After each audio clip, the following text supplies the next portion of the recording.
Just when Queen Camilla thought she had secured her place as one of the most influential figures in the monarchy, Princess Anne made it clear that power within the royal family is not so easily claimed. Reports suggest that Camilla made a bold move to solidify her authority, but Anne was having none of it. What exactly happened behind the grand doors of Buckingham Palace? And why is this alleged power struggle causing tension at the very heart of the monarchy? Let's dive into the unfolding drama. The royal family has weathered its fair share of internal conflicts, but this latest clash between Queen Camilla and Princess Anne has sent shockwaves through Buckingham Palace. Just when it seemed that King Charles had established a firm grip on his reign, a quiet but powerful resistance emerged, one led by none other than his own sister. While Charles may wear the crown, Anne's unwavering commitment to tradition and duty has made her a formidable force, and she was reportedly not about to let Camilla rewrite the rules without a fight. For years, Camilla carefully navigated her way into the heart of the monarchy.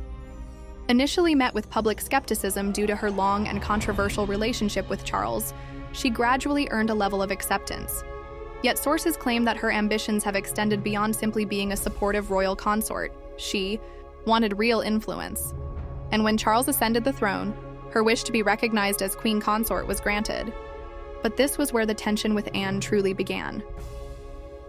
To understand Anne's opposition, we must go back to the careful wording used when Camilla married Charles in 2005.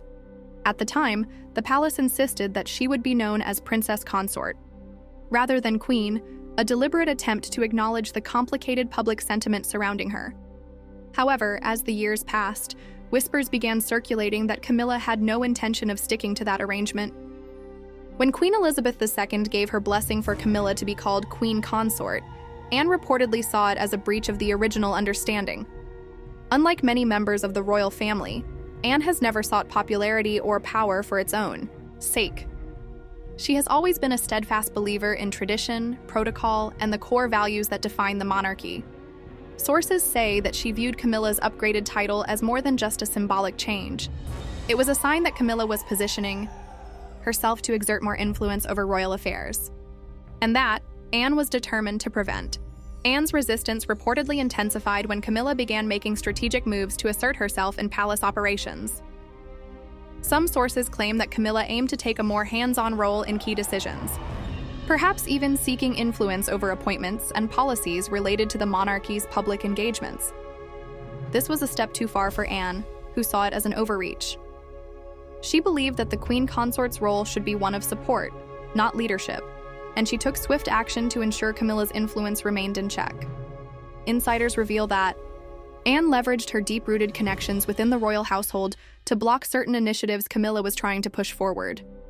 While Anne does not hold an official leadership position within the monarchy, her reputation as one of the hardest-working and most respected royals gives her considerable sway. She reportedly worked behind the scenes with trusted palace aides and senior officials to ensure that Camilla's plans did not gain traction. This quiet but intense battle wasn't confined to palace meetings. It also played out in more subtle public ways, especially in how the two women presented themselves to the world.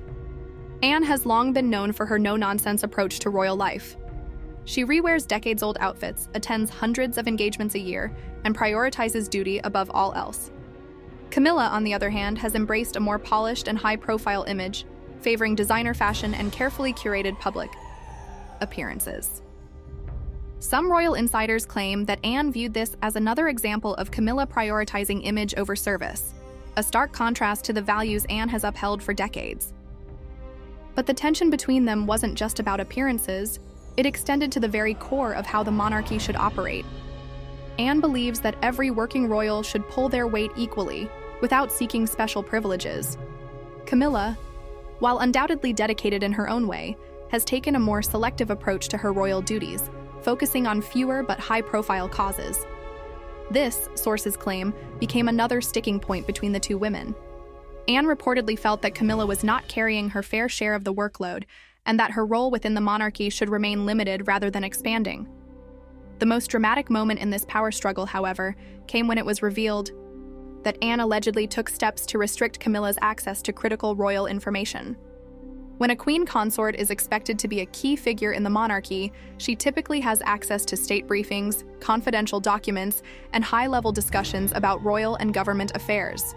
However, sources claim that Anne, along with certain senior officials, quietly ensured that Camilla was kept out of these crucial decision-making processes.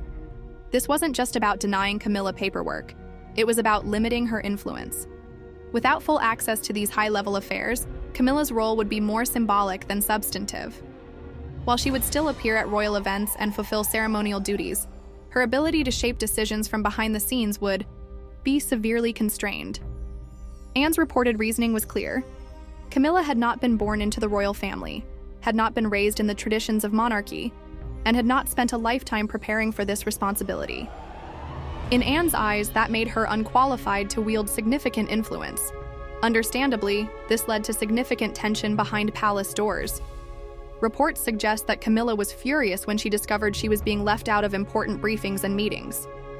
She allegedly confronted senior aides and even appealed directly to King Charles, arguing that as queen consort, she had a right to be fully included in royal affairs.